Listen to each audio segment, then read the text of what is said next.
They say that you can't see the label when you're inside the bottle.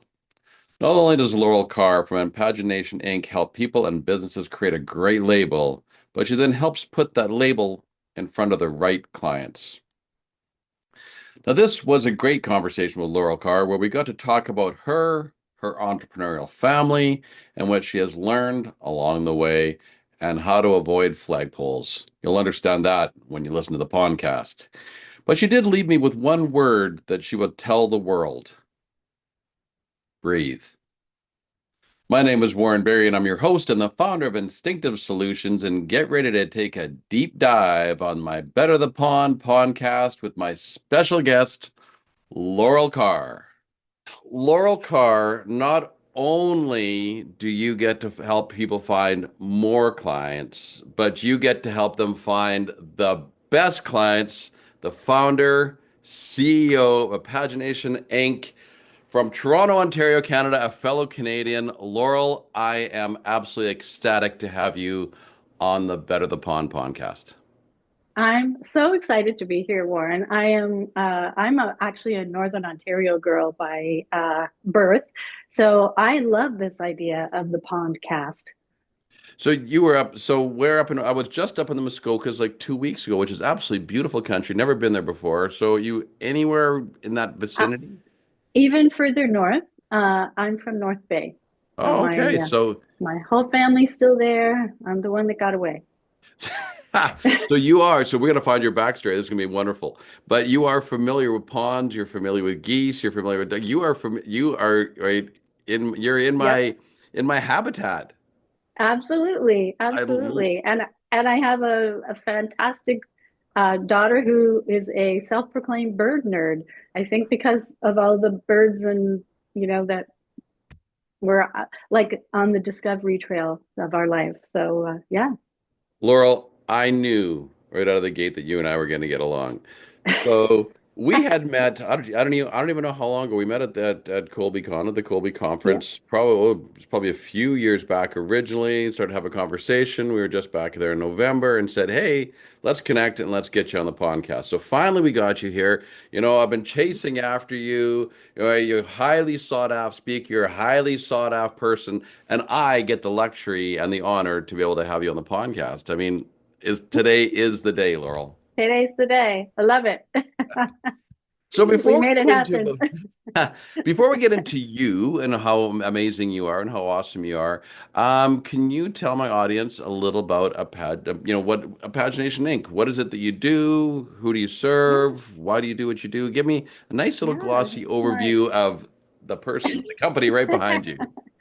Yeah, so Impagination Inc. I am the founder and CEO of Impagination Inc., the strategic marketing firm that specifically works with service-based businesses, although we've worked with all kinds of businesses, but we specifically target service-based businesses because we like to think outside the page. So we've taken commonly people ask us, what's impagination mean? Or even how to say it. So well done, Warren. Impagination is a combination of imagination and pagination. So pagination meaning the page, and imagination. What we do is help our clients think outside the page, like go a little bit further to stand out in their marketplace. So that's what impagination is all about. So you said you basically go with a lot of service-based industries. So can you give my audience just some examples so that they can know if they need your services, right? Maybe, if they align with your sort of target market, they can contact you, which we'll get that information out later. But mainly who would you serve? Who do you think you best serve? I think that our specialty niche is really service-based businesses in a crowded market space, meaning there are a lot of people offering what seems to be the same kind of a service. And what I know is that everybody offers their services differently. Like someone could say to me, "Well, you're in a crowded market space, isn't everybody a marketer these days?"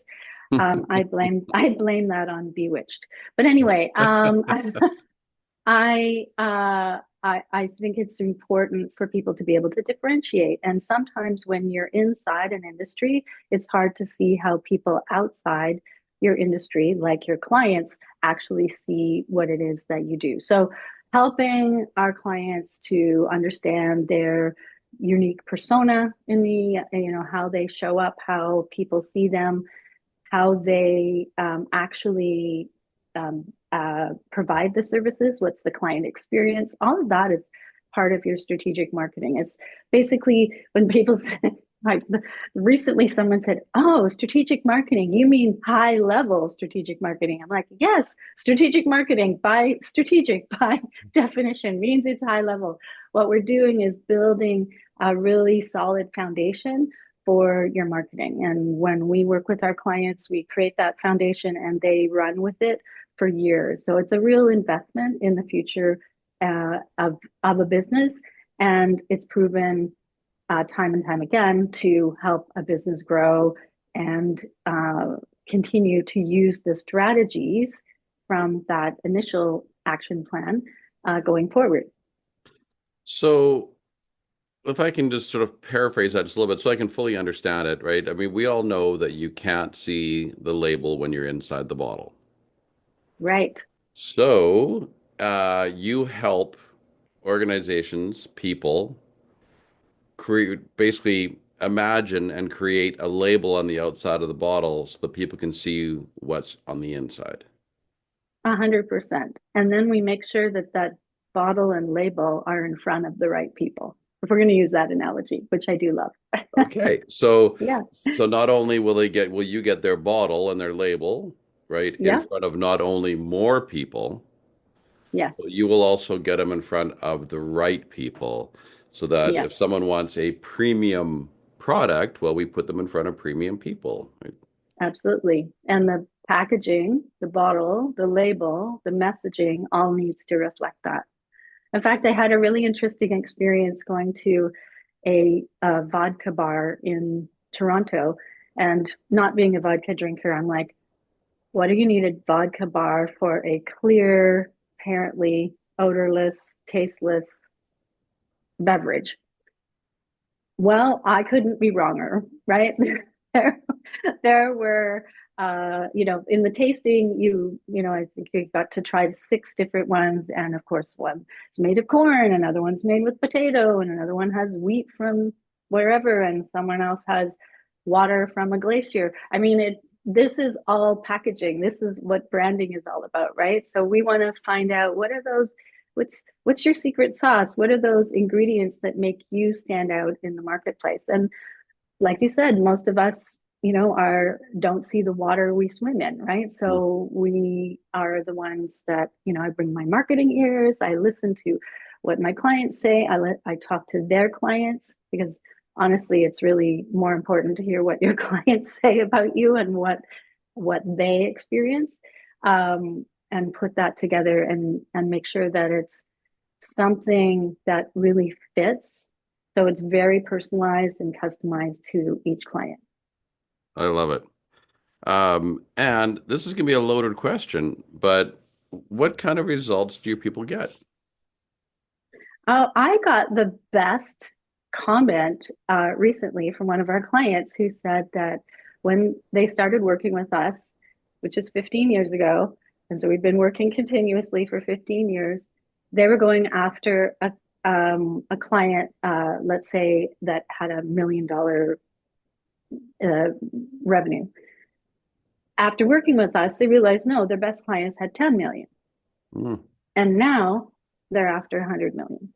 So this is that 10x a result that they were able to fine tune everything and upgrade all of their experience, their tools, their messaging, their website, every point of contact, including their actual in-person meetings, etc., to that to 10x. And now they're moving to the next level. And that's exciting to me because But my client success is my success. absolutely, yes. Um, so then, would it be fair to say, just for what you just mentioned, not only did you help them find their own brand, create their own label for their bottle, like really help them understand who they were. But in order to 10x, you have to also increase your confidence. There is no doubt about it. Oh, a So, hundred percent. so with the work that you did with them, not only helping them understand who they were, how they can project themselves into the marketplace, but you had to somewhere along the road, you had to help them build their confidence. 100%. As I think that it's really hard to see what other people see in us. And one of the tools that we use is the Colby assessment, which is why we were at ColbyCon. I'm one of the very few people who uses that assessment to help people with their marketing, because to me, it's a reflection of, for those people who don't know about the Colby assessment, it's an assessment how you're intrinsically driven to take action. What I call it, it's not what you can or can't do, it's what you need to be able to do what you do. And when people know and clearly accept and embrace what it is they need, they can make faster decisions, they can communicate more effectively, they can build better, stronger relationships, and importantly also lead a team, because if you're looking to grow your business, you're going to end up growing your team. One of the things I do like about using the Colby assessment is that people don't need to grow their team as fast as they thought, because once they tap into everyone on the team's unique abilities and strengths, they can leverage that for growth. And, when they bring somebody in, they can bring someone in and know exactly what role or specific strengths that the team needs for problem solving. We know how to make 2 times 2 equal 5. And I say 11. I like your number better. Actually, I say 1 + 1 = 11. Yeah, that's good. All We're right. on the same So wavelength. thank you for that. That's really interesting. What I'm glad you got to share exactly what Pagination Inc. does. I think that's fantastic, and I really like it for the fact, Laurel, that it's not just about, oh, here's branding, here's marketing, here's what sets you apart, here's what differentiates you, but the deeper meaning in behind it of your confidence in who you are and where you stand. I think because if you don't have that, if you don't have that strong foundation underneath it, I mean, you've kind of really got a house of cards, in my opinion. Absolutely, absolutely. And what I find is, some of the other tools that we use help our clients really embrace what's their why, right? So oh, okay, let's say, um, for example, one of my investment advisor clients wanted had tried internally for 3 years to come up with the messaging and the look and the feel of a brand that they wanted to say, we take you through every life cycle. So, or, we're with you along every life cycle. But what they used was some industry jargon called, we are with you from cradle to grave, which I find really morbid, but was made extra morbid by the fact that internally they found little black and white stick figures that showed, a baby carriage to a little cross. And I thought, okay, that is in black, right? Black.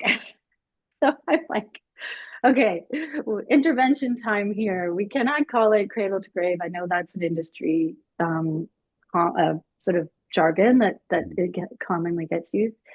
And we changed it to, we care and we're with you every step of the way. And we've turned it into some, beautiful, you know, hands together with a, some kind of a heart, or different things. Like if it was for when there's a new baby, or when there's a divorce, or whatever, there's a new house, with different things in this, kind of nest of a hand. And it just spoke a totally different tone. Mhm. And this is where having someone outside can see what's missing and finally lead you to what's the right fit. So this isn't me just coming up with something that I like. This is okay, this is what your clients are saying that you do for them. And this is what you're saying you want to do for your clients. Let's put that together and make that into a theme, which was care. Mm, And that's so then that became part of their key messaging. And that was like really from the heart of the business leader in that case. right. Yeah. Love it. Thank you for that. So now we know about Impagination Inc. and what you do and the label, the label making machine that you are. But I want to know about Laural Carr. So let's get right to you. And we've already kind of, you've already led into this of being from up in Northern Northern Ontario. Ontario. Yep. But so what, tell me about where you were hatched. We know that already, Yeah. but let's go back to that. Where you hatched? Where did you begin life? To when you left the nest, and that means but by the sounds of your story earlier that you decided to fly rather than get kicked out. So Yeah. when you left the nest to where you are today. So Laural Carr, what is your backstory? Well, I come from a family of an entrepreneurial family, and I am the only female entrepreneur in that entrepreneurial family, as far as I know. My grandfather immigrated from Scotland and fell in love with Northern Ontario, which is from now being in Scotland to where he came from, is a lot like Scotland. The landscape's a lot like Scotland. So he fell in love with it. He fell in love with my grandmother who played the piano for the silent movies. And, they settled in North Bay and he took took the Coca-Cola bottling plant to North Bay. I don't know. I think he may have bought it from the original because it was called McDonald Beverages, and so I'm guessing there was a McDonald, and that wasn't my grandfather. Um, so I grew up in the land of, as a child, you know, all the confectionery and sugar you could ever want all the time, and I'm lucky to have my all my own teeth. But no, he so we got to go to the bottling plant and see that whole behind the scenes business, which I realize now, like not every kid gets to go and see behind the scenes on your parents' business. My dad started his own business, and eventually my brother took that business over. He was in the architectural glass and hardware business, so big um, institutional projects like hospitals and schools and government buildings, etc. Meanwhile, my other brother started his own business in the glass and aluminum fabricating for retail, so for residential as opposed to commercial or institutional. Um, so I've been surrounded by entrepreneurism, including my uncle who, at my grandfather's behest, suggested that a bottle of Coke only costs a couple of cents to make, but by the time you get it to the store, is going to cost $1. And so my grandfather was instrumental in having my two uncles, who were also in North Bay at the time, start the first ever pop shop, drive through, pick up your own pop, which then was franchised, and they had like 500 different outlets all over North America. And I was having a little resurgence, but that's just kind of a little nostalgia piece. So, you Interesting. know, this business conversations happened around, you know, when an emergency happened, our home phone would ring. I would hear my dad, dealing with the business there. When I was over at my grandparents, I would hear my grandfather dealing with business. I realized what a gift that was because it just makes you realize that it's not, you have had some, I'm marinated in it. Let's put it that way. It's not, everything isn't scary and new. And when it was my turn to start my business, because I had some fantastic opportunities early in my career so I flew the nest when I went to university realized that North Bay wasn't big enough for my ideas because I saw things like the pop shop leaving North Bay. Um, um, because I wanted to do something creative and I wanted to be around other creative people and I wanted to be around people who thought differently and saw things differently.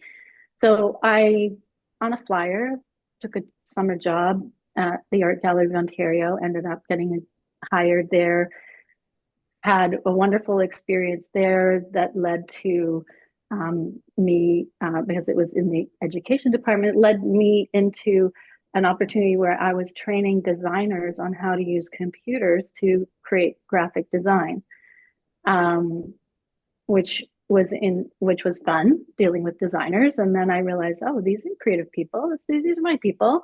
Shout out to Gene Davies, who let me come into an interview for this job with an art portfolio, and from there I got trained on very new technology and saw what was to become the internet. Right, so I was very grateful to be introduced to technology when there were 8 fonts and 8 colors, and so you couldn't get too much wrong. But now that kind of was a stepping stone for then moving into working with an ad agency, then working with a news organization and book publishing, then video animation, teaching at the Nova Scotia College of Art and Design. It just until I said, no, I need my roots. And that's when Impagination started. So I said, okay, I need my roots. I don't want to freelance anymore. I want to have multiple clients. And I guess that's how it goes, right? Like you just take one step and it's like, wait, I don't like this part. How can I fix it? Okay, then adjust, pivot, adjust. So that's how we are here now, decades later, Well, you are 30, imagining 38 years. You've been with Impagination, but I think it's been around for what, 30 years? Like the company it itself? has. And I would say that I have pivoted about every 5 years. So I am the queen of pivoting my business. And so it's very easy for me when I see another company or a business that's stuck to, okay, this is the way to get excited about your business again and get clear and be solidly committed or not, right? Like Mhm. either you're in or you're out. There's no, you can't be in the mushy middle. Yeah, that is very, very true. So a couple things that I want to unpack around this whole thing is number one, you talked a lot about your grandfather, you talked a lot about your dad, you talked about your brothers. Where was your mom in this whole picture of things? Where did she Yeah, stand? my mom was a great cheerleader. She was the one who, at age 12, took me to the bank and said, "You're opening a bank account. You are never going to have somebody else sign for you to have your own money." She was a teacher, so she was. I would say I learned a lot from her because she not only was a teacher, but she was a special ed teacher.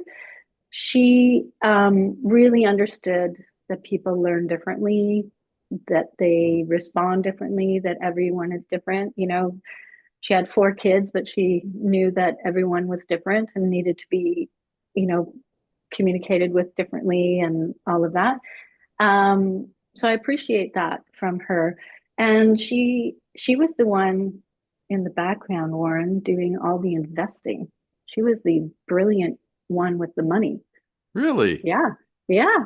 She was Huh. the one that, yep, my dad could bring in the bacon when she told him how much was left that he could have at the end of the day.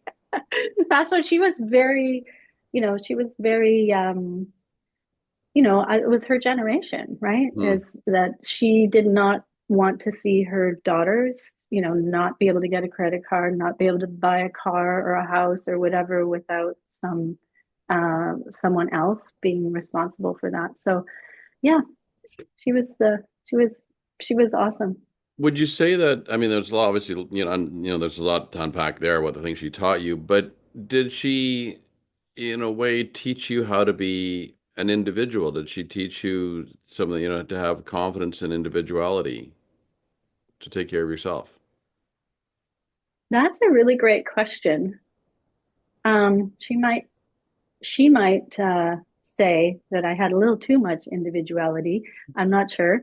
Uh, um, I, I, I mean, there are four kids in the family. I think she was just happy if nobody was crying, at certain points. But I would say that she understood that we had to follow our own path. And I remember being given the gift as a child of you can do anything you want. You just need to put your mind to it. Hmm. And my you know I would get things like, yes, you could go in the foreign service and travel the world, and obviously they saw some adventure in me. Now on the other hand, my siblings, who I love, if I asked them what I was like as a kid, they'd say I was bossy. I call that natural leadership, but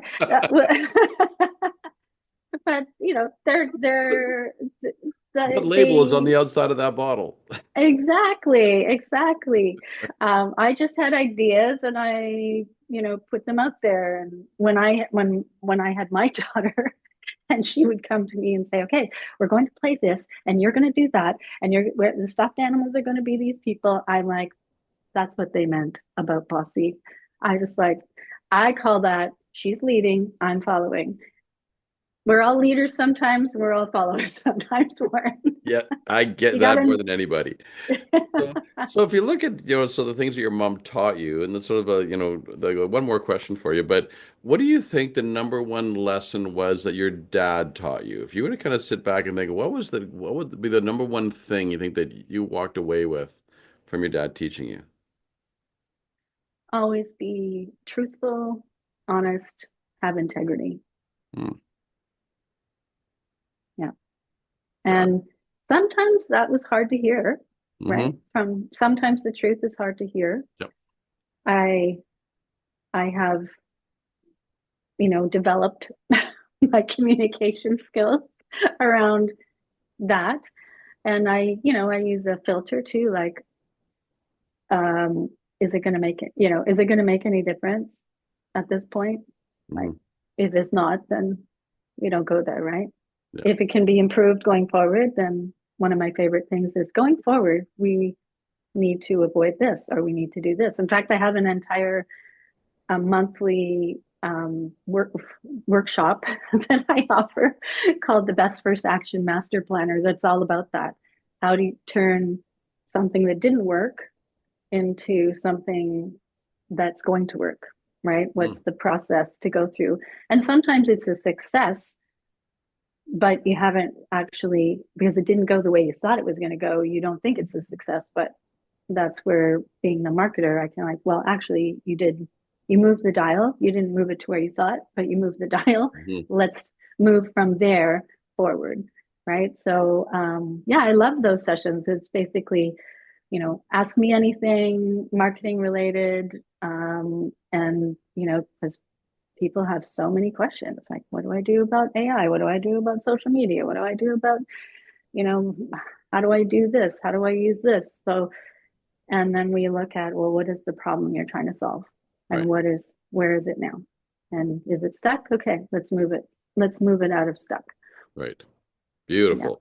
I just wanted to say, you mentioned earlier that when you sort of got into work with ad agencies and thinking about when the internet first started, right? Like six fonts, six colors, and at the time, and dial up, right? I mean, I'm not trying to age us or anything like that at all, but I mean, I was in that space too in that time, and thinking just how amazing. I mean, the internet, like you could talk to other people that like this was just absolutely mind blowing of what you could do as slow as it was, right?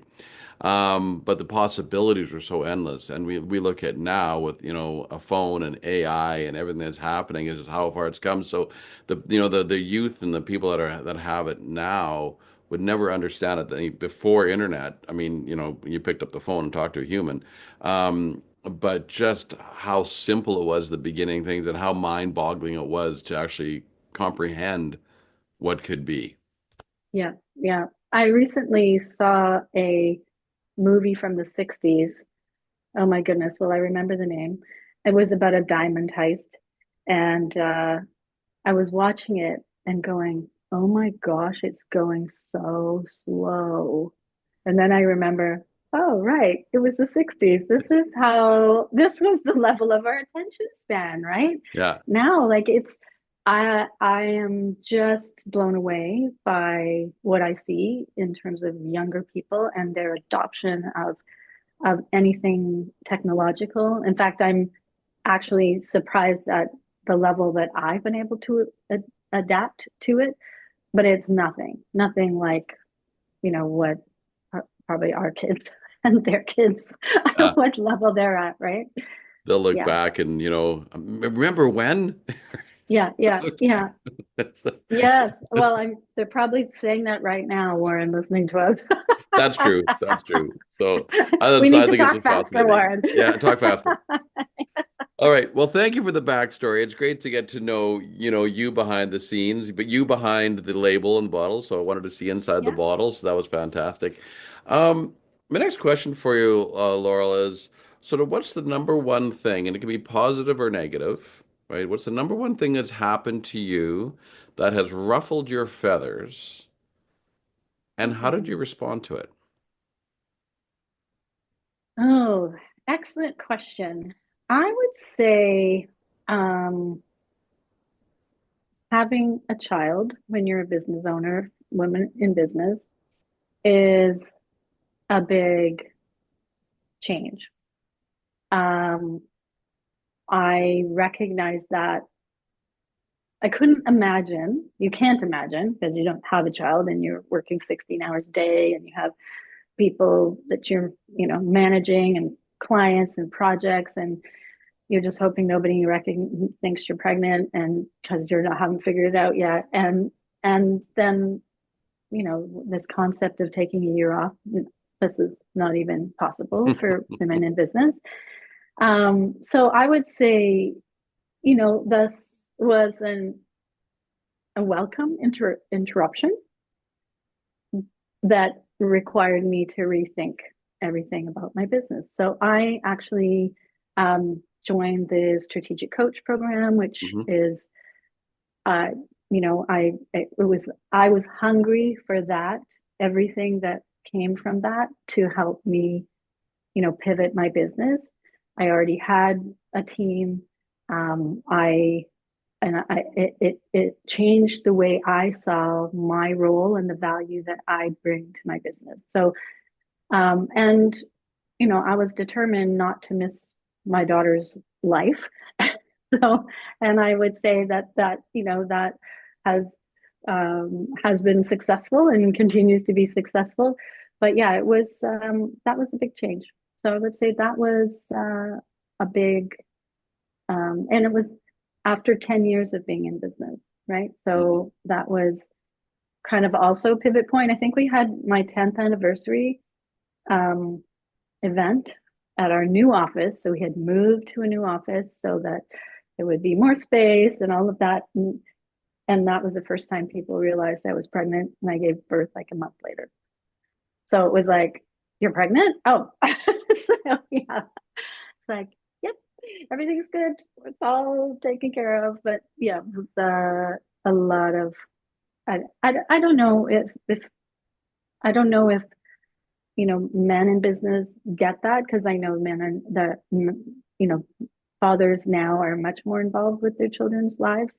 But it's yeah, that was my big interruption, positive, but required some pivoting. Is there any advice that you would give to a young female who's an entrepreneur, that she has her business, they want to start a family? From your experience, is there any advice that you would give someone, and or even looking back at yourself, and what advice would you have given yourself, knowing what you know now? Um, I I don't have any regrets. I mean, I had backup, I had to, I had admin backup, I had creative backup, I had great people around me and I surrounded myself with. So I think that, is important to make sure you have a network to support you because you don't know what's going to happen, right? You know, I don't think I missed very many important meetings, but it's yeah, it's just a different. And honestly, I just want to say this. I had no idea how forgiving people would be if your child needed you. Honestly, I did not know that. So like, if something were to happen and for some reason you couldn't attend a meeting and you need to reschedule, or you couldn't attend an event because, you had to be home for your child, I would say that was like a surprise to me how forgiving people were and accepting of that. So I think give yourself that, like what you need, and that was my takeaway. So I actually was studying to become a studying yoga to become a yoga teacher, not because I needed to be a yoga teacher, but because I wanted to deepen my yoga practice, which was my self care. So that is the one thing I would say to anyone. Make sure you have a really good self care support around you as well. Because, I mean, if you're not there and you're the business and you're the mom, there's nobody going to be there to take care of everything, right? So, um, I literally finished my yoga teacher training 5 days before my daughter was born. So I did half of my training. It was a 2-year program, did half of my training pregnant. Wow. And I think because of that, I have a very calm, relaxed child. So, and it You're in a helped pretty good me, space. yeah, it helped me through all the vicissitudes of pregnancy as well. But yeah, it was, so I would say those two things, like make sure you prioritize and take care and make sure you have support so that you can get the self-care that you need. And secondly, that you have the support you need in your business. Got it. Thank you for that. So now, you may or may not know, I mean, that geese fly with 71% more efficiency when flying in the V formation than do flying solo. So now, Laurel, you are a resident gooseologist. Um, from, you know, from what you've learned along your path and the work that you do, what do you think the secret is to getting a team flying in that V formation? Well, before I answer that, Warren, I just have to share that 71% more efficiency when they're in a V, but it's always the leader that hits the flagpole. So I'm just putting that out there. Address that later. um, and when, speaking of leaders, like it's the first person that does something that looks crazy until someone joins them and then they look like a leader, right? So to your point, it's because you've got that team flying behind you that you are the leader. So watch out for the flagpoles. And but that's not to say that you shouldn't innovate and just go out there and start something and attract the people that are going to be flocking to you because you know maybe 90% of the world thinks it's crazy, but if 10% of the world thinks you're onto something, then you start a following. And that's, I would say, how many people might look at how I've operated my business, because I'm not following a playbook per se when I see an opportunity. And I think a lot of entrepreneurs are like that. They see an opportunity and they bring people along, maybe with, maybe persuasively, with, with facts and plans, but maybe it's by enthusiasm, maybe it's by showing them a bigger perspective. The bottom line is you need to be trusted. And people will trust you if you're authentic, if you're, like my dad says, right, is to be authentic, but also to be have integrity. So do what you say you're going to do, show up on time, say please and thank you. This is general hygiene for a leader, right? Mhm, yes. But so um, I don't. I hope that answered your question, Warren. Like I see that it's people need to trust, and I think the cool thing about geese is that that leader doesn't stay at the front of the bee for the whole time, right? They they switch it up, so they know when it's time to follow, and I think a good leader needs to know that as well. Oh yeah, you need to know when to get out of the way for sure. Yeah. So let's look deeper into Impagination Inc. and what are some of the things that you've done in your company to get your team flying in that V formation? Oh, I, my company and my client's company, I really believe in doing, offsites, having, introducing some kind of inspiration.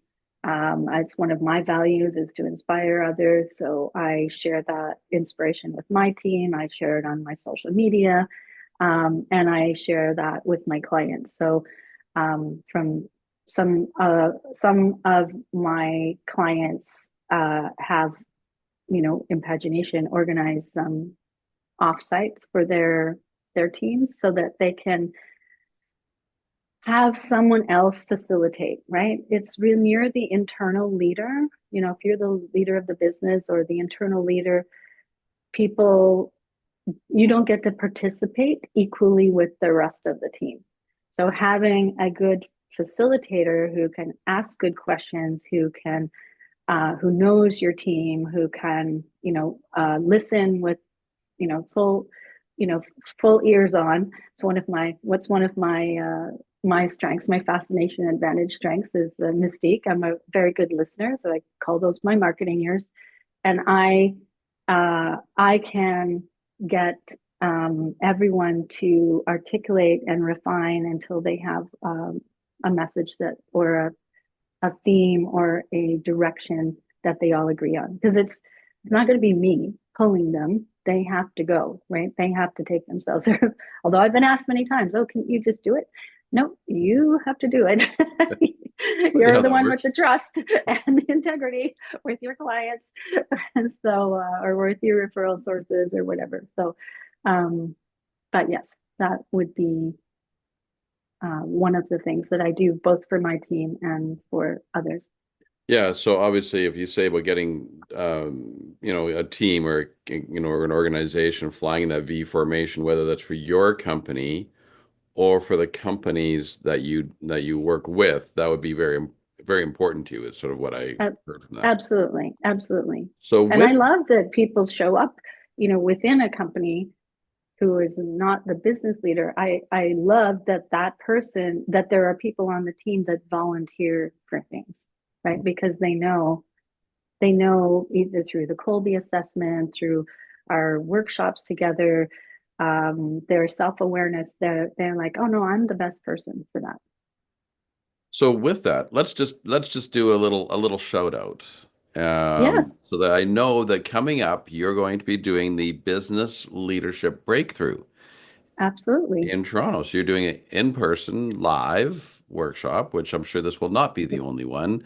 So as a bit of a shout out for you, Laurel, will you tell my audience what that's about? Because if they're interested, that might be an opportunity for them to learn more. To meet and absolutely. So we're doing what we're calling a taste of the business leadership breakthrough on February 20th in Toronto from 5 to 7 downtown, and love to and I can share a link if you want to put that in the show notes, Warren. I can share a link if anyone's interested, or you can find me on social media or wherever. It's everywhere.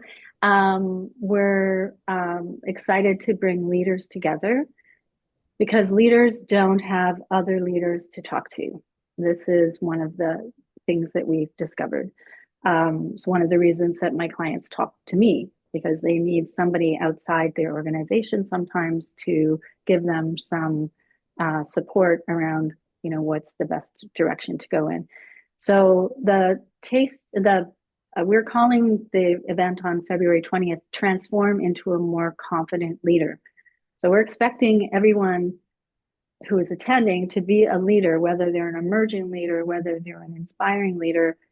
This is an opportunity to go and do a deep dive and understand a little bit more about how each person uniquely operates, and then share and network with each other to to to show each other how differently we might address a problem or solve a problem. Hmm. So that's on February 20th, and then our actual program, which is 4 modules every 2 weeks, virtually, so anyone from anywhere can look into that. Will be starting on March 19th.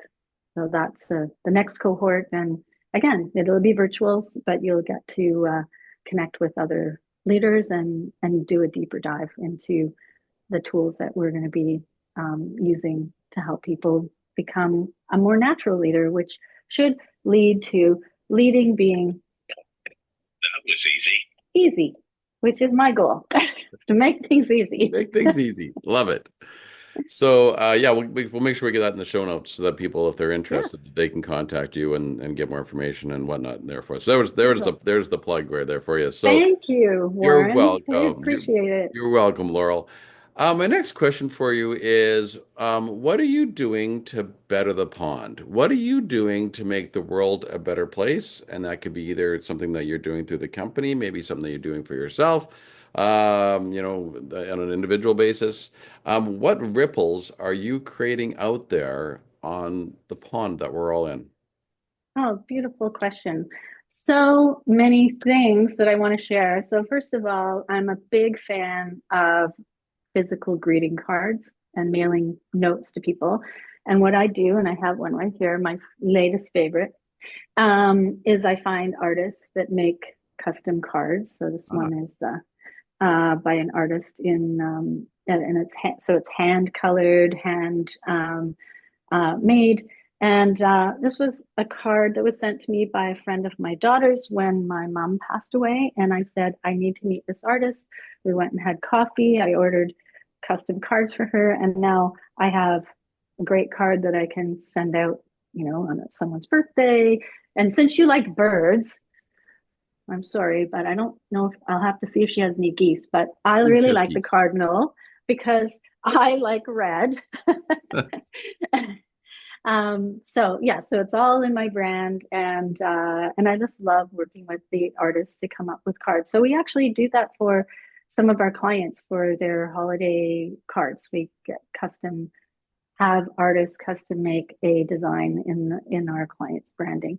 So that's one thing. I love to give out books, as I said, I love to inspire people. And the book that I've given most people recently is Mm. the Do More More Naturally, the new Colby book.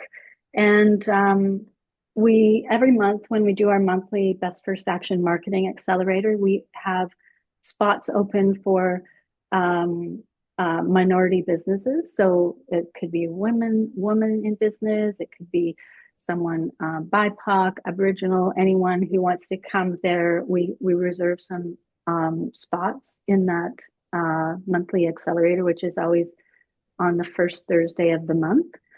It's virtual, so people can join from anywhere. And I also have a very good friend who is in fundraising her whole career and who said, Laurel, if you do anything big, always make it a fundraiser. So whenever I can, if I'm doing something like I did a 21K walk, I raised money for a